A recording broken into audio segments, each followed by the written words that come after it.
మీరు ఈరోజు ఒక ప్రొడ్యూసర్ గారి హస్బెండ్గా, బెటర్ హాఫ్గా వచ్చారా, లేదా ఒక తండ్రి బాధ్యతలో వచ్చారా, లేదా ఒక యాంకర్గా నాతో మాట్లాడడానికి వచ్చారా? ఈ 3 ఆప్షన్స్లో 4th ఆప్షన్ కూడా ఉంది, వరుణ్ తేజ్కి కంపెనీ ఇవ్వడానికి వచ్చారా? లేదు, సుమ అద్భుతంగా యాంకర్ చేస్తుంది కాబట్టి చూద్దామని వచ్చాను. మిగతా అన్ని పద్మజ గారు, ఐఎమ్ సో సారీ. తర్వాత thank you very much. And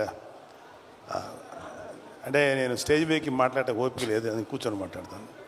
ఇదే అనుకుని అందరూ వినండి. ఈ వంశీ ఏదో డైరెక్టర్, వంశీ తోటి ఒక ఐడియా, మన ఫణి గారు నాకు మంచి సన్నిహితుడైన వ్యక్తి, ఇలా ఒక కథ ఉంది వినండి అంటే నేను పెద్దగా పట్టించుకోవాలా, ఎన్నో కథలు వస్తుంటాయి, ఏమి వినమంటున్నాడు నేను వదిలేశాను. ఈలోగా న్యూయార్క్ కూడా అని అడిగితే నేను వింటాను అంది. న్యూయార్క్ వినిన తర్వాత నన్ను అడిగింది, ఒక్కసారి ఈ కథ విను నాన్న, నాకైతే బాగా నచ్చింది అంటే, ఏముంది వీళ్ళు అంటుంటారు కదా. సరే, నిన్న ఆ వంశీ అనే అబ్బాయి మాత్రం ఆల్మోస్ట్ ఫైటింగ్లో ఒకటిను డ్యాన్స్లో ఒకటి చేయలే, మిగతా అన్నీ స్క్రీన్ మీద చేసి ఇంక్లూడింగ్ హీరోయిన్ క్యారెక్టర్తో చేసి చూపించాడు. కాకపోతే ఆ పెర్ఫార్మెన్స్ కంటే కూడా బిహైండ్ స్క్రిప్ట్ ఎంత పవర్ఫుల్గా ఉందని నేను అది ఆలోచించాను. నాకు చాలా నచ్చింది. నాకు చాలా నచ్చిందంటే ఈ సినిమా పర్ఫెక్ట్గా ప్రజెంట్ చేస్తే మాత్రం మంచి సినిమా అవుతుంది, మంచి సక్సెస్ఫుల్ సినిమా అవుతుంది అని అప్పుడు నేను అనుకున్నాను. అయితే నేను ఒకటి అనుకుంటాం కుదరదు కదా, చాలామంది విని బాగుంది అనుకున్నారు. అయితే మధ్యలో ఒక న్యూయార్క్ అంటే తను ఒక మంచి న్యూయార్క్ జడ్జిమెంట్, నాకు చాలా నమ్మకం న్యూయార్క్ జడ్జిమెంట్ మీద, చాలా బాగా జడ్జ్ చేస్తుంది. ఎక్సెప్ట్ హర్ ఫస్ట్ ఫిలిం, మిగతా అన్నీ పర్ఫెక్ట్గా జడ్జ్ చేసింది. అది సినిమాలో యాక్టింగ్ కానీ లేకపోతే ఎస్పెషల్లీ ఈ ఓటీటీ ప్లాట్ఫామ్స్. సరే, తనేమందంటే కొంచెం మరి ఆ కమర్షియల్ థింకింగ్ ఉంటుంది కదా, తనేమందంటే ఒక 2-3 నోన్ ఆర్టిస్టులతోటి, అందరూ న్యూ ఫేసెస్ కదా, నోన్ ఆర్టిస్టులతో చేస్తే బాగుంటుంది అని న్యూయార్క్ అంది. నాకేమనిపించిందంటే వాళ్ళు చెప్పినప్పుడు అందరూ కుర్రోళ్ళు ఫ్రెష్గా ఉన్నారు కదా, మళ్ళీ వీళ్ళ మధ్యలో ఒక నోన్ ఆర్టిస్ట్ ఏంటి, ఏదో నాకు అనిపించింది. బట్ న్యూయార్క్ ఆర్గ్యుమెంట్ ప్రకారం చూసుకుంటే అది ప్రొడ్యూసర్గా అది రైటే, కానీ నేను ఒక సినిమా చూసే వ్యక్తిగా ఇలా కొత్త కుర్రోళ్ళతోటి ఫ్రెష్గా, అంతకుముందు వాళ్ళ మీద ఎటువంటి ఇమేజ్ లేకుండా, అంటే కంటెంట్ మాత్రమే మన బ్రెయిన్లోకి వెళ్తుంది అనే నమ్మకంతో నాకు అది అనిపించలే. నేను అక్కడ డిఫర్ అయ్యాను న్యూయార్క్ తోటి. బట్ అల్టిమేట్గా డైరెక్టర్ అనుకునేది చేశాడు. నేను ఇప్పుడు ఇందాక దిగి లోపలికి వచ్చే ముందు జనరల్గా నేను చుట్టుపక్కల యాంబియన్స్ ఏదో పెద్ద ఆలోచించను, కానీ అక్కడ ఈ పోస్టర్స్ 2 చూసిన తర్వాత చాలా బాగా అనిపించింది. నాకు చాలా ఫ్రెష్గా, చాలా బాగుంది అనిపించింది. అంటే ఒక చిన్న నాస్టాలజీ ఫీలింగ్ ఏంటంటే, చిరంజీవి గారు మొదటి సినిమా పునాదిరాలు చేశారు. పునాదిరాలు చేసేటప్పుడు అన్నయ్య గారు అందరూ ఇంచుమించు ఒక 6-7 మంది కుర్రోళ్ళు అంట చేశారు. ఇంచుమించు ఇదే ఏజ్ గ్రూప్ ఉన్నవాళ్ళు అనమాట. అప్పుడు నేను చదువుకున్నాను. నవాబ్ ఇదిగోరా ఈ సినిమా ఇట్లా ఉందని చూపిస్తే, నేను దీంట్లో ఈ క్యారెక్టర్ చేశాను, ఇలా చేశాను అని అన్నయ్య నాతో షేర్ చేసుకున్నాను. అన్నయ్య కూడా ఎంతూజియాస్ట్. అన్నయ్యకి 26 ఏళ్ళకి వెళ్ళిపోయాడు ఇండస్ట్రీకి. ఐ థింక్ వీళ్ళందరికీ అదే ఏజ్ గ్రూప్ ఉంటుంది, 22, 23, 24.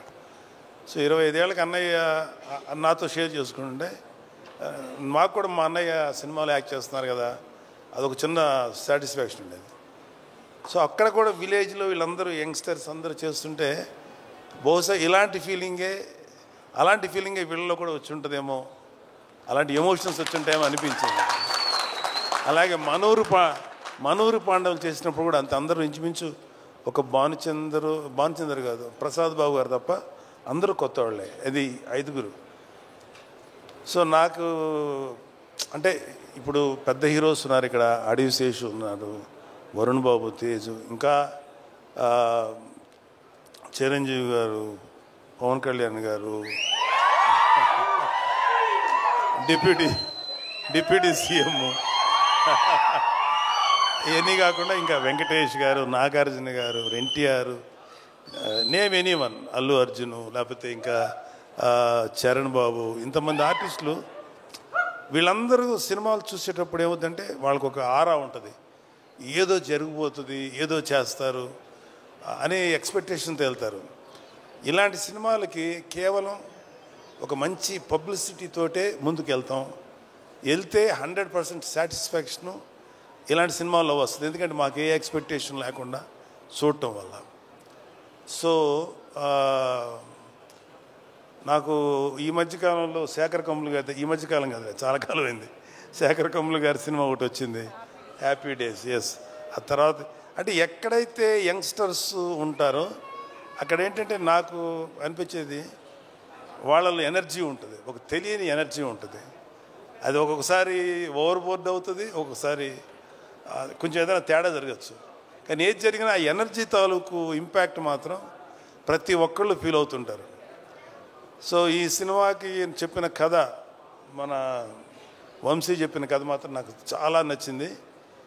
సరే, ఇక్కడ ఆర్టిస్టులుగా చూసుకుంటే ఒక కురువృద్ధుడు సాయి కుమార్ తప్ప మిగతా అందరూ కొత్తగా ఉన్నారు.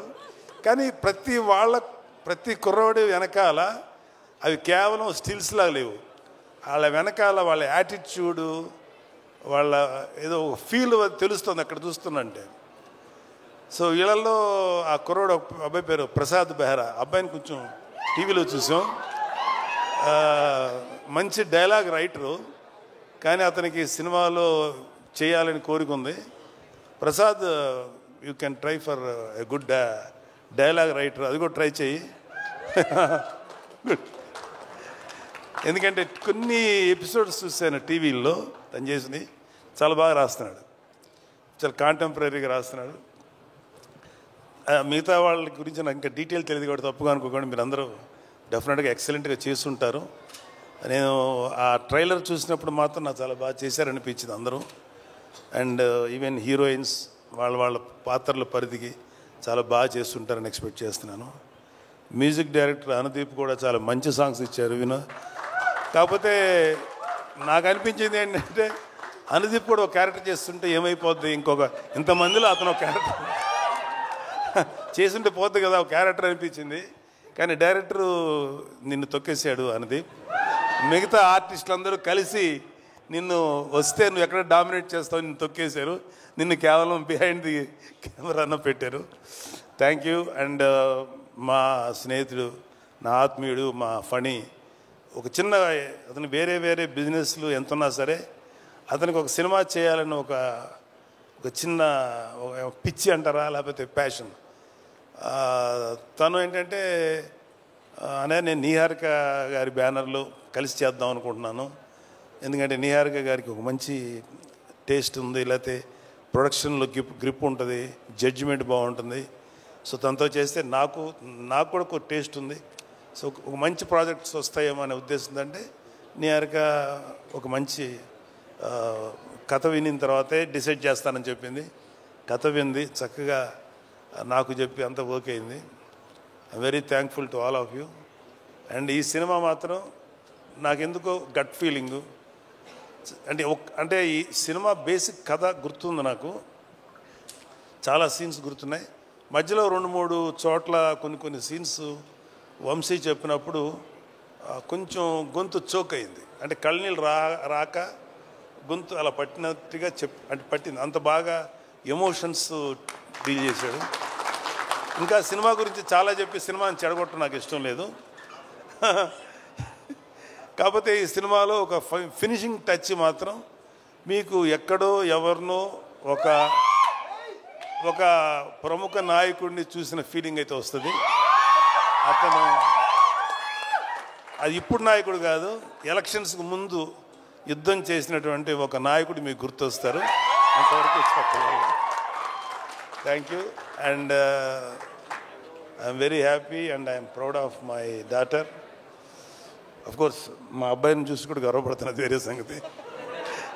మా అబ్బాయినే కాదు, మా మేనల్లుడు, ఇంక్లూడింగ్ అక్కడ అడవి శేషు ఉన్నాడు.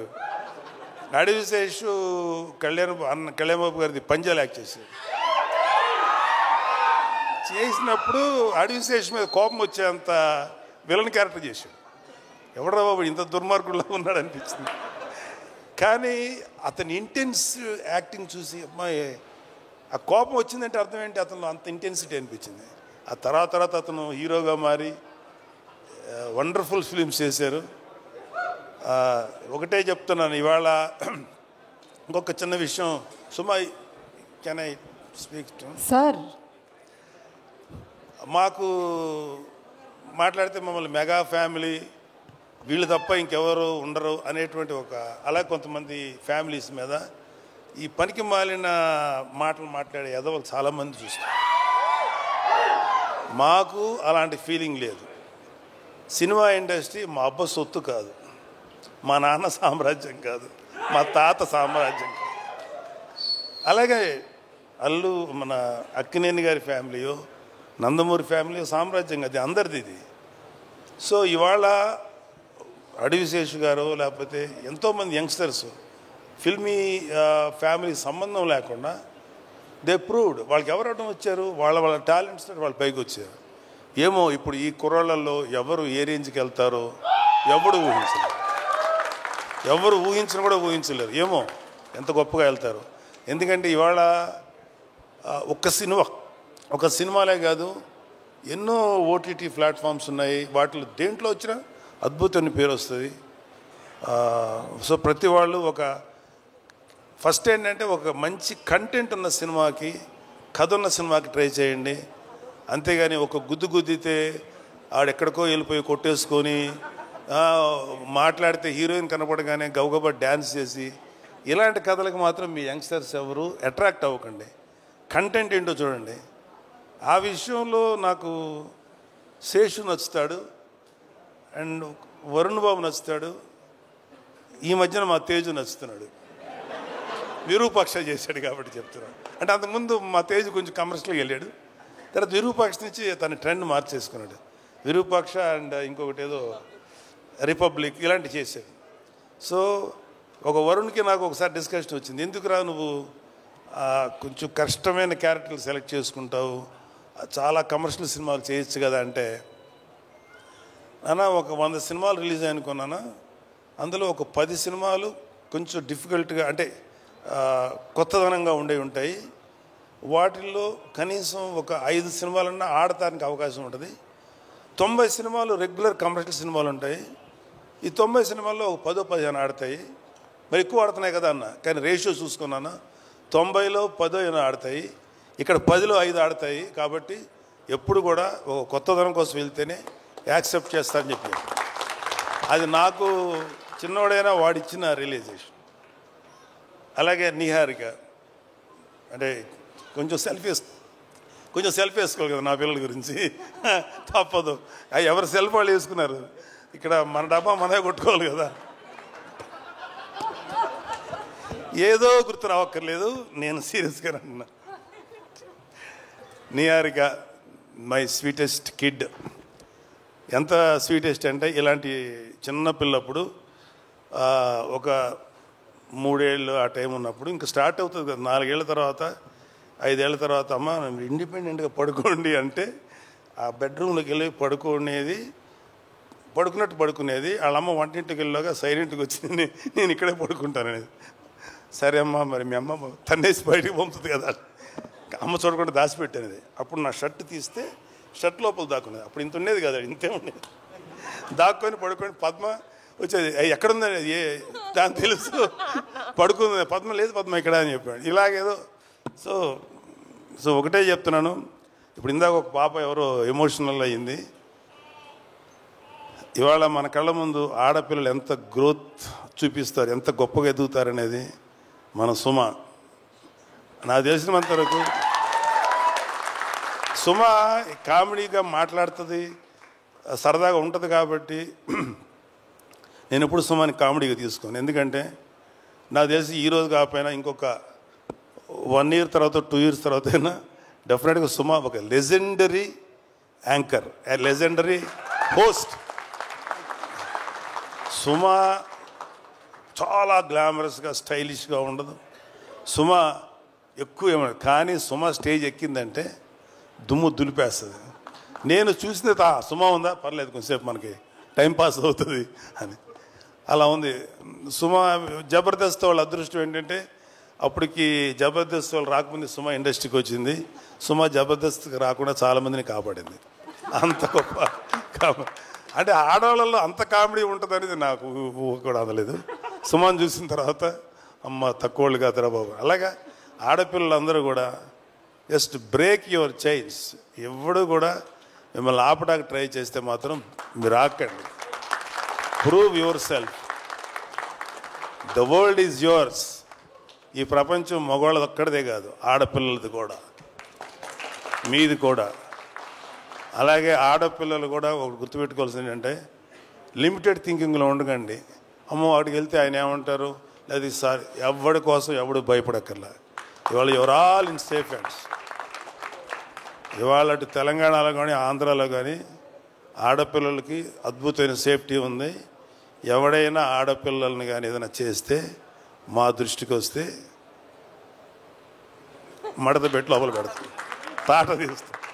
Don't worry. అమ్మాయిలు పాపలు మీరంతా చక్కగా కష్టపడి మంచి పేరు తెచ్చుకోండి. నాకు ఇంకా అమ్మాయిలు ఇంకా సినిమా ఇండస్ట్రీలో కేవలం గ్లామరస్గా ఉండే క్యారెక్టర్లు కాదు, డైరెక్టర్లు అవ్వాలి, కెమెరామెన్లు అవ్వాలి, మ్యూజిక్ డైరెక్టర్స్ అవ్వాలి. ఇంకా చాలా గ్యాప్ ఉంది. ఇదిగో ఈ మగ బ్యాచ్ని అందరినీ కొంచెం డామినేట్ చేయండి మీరు కూడా వచ్చి. Thank you. All the best. I wish all the best. Committee. Thank you so much Nagababu garu. As usual you inspire all of us అండి. అండ్ మీరు చెప్పినట్టుగానే ఆడపిల్లలు అన్ని రంగాల్లోనూ ముందుకు దూసుకొని రావాలి. అండ్ ఆ ఆడపిల్లలకి ఇలాగే ఇంట్లో మీలాగా నాన్నలు సపోర్ట్ అందించాలి, అమ్మలు సపోర్ట్ అందించాలి, పెళ్ళిళ్ళు అయిన తర్వాత కూడా వాళ్ళ ఇన్లో సపోర్ట్ అందించాలి. ఒక ఆడపిల్ల బయటకు వచ్చి వర్క్ చేయాలి అంటే కంప్లీట్ ఫ్యామిలీ వాళ్ళతో పాటు నిలబడి సపోర్ట్ అందించాలి అని మనస్ఫూర్తిగా కోరుకుంటూ ఉన్నాము. Thank you sir. Thank you so much. Wonderful. And మా ప్రొడ్యూసర్ గారు పద్మజ గారు, ఈరోజు మీరు ప్రొడ్యూసర్ హోదాలో ఉన్నారు.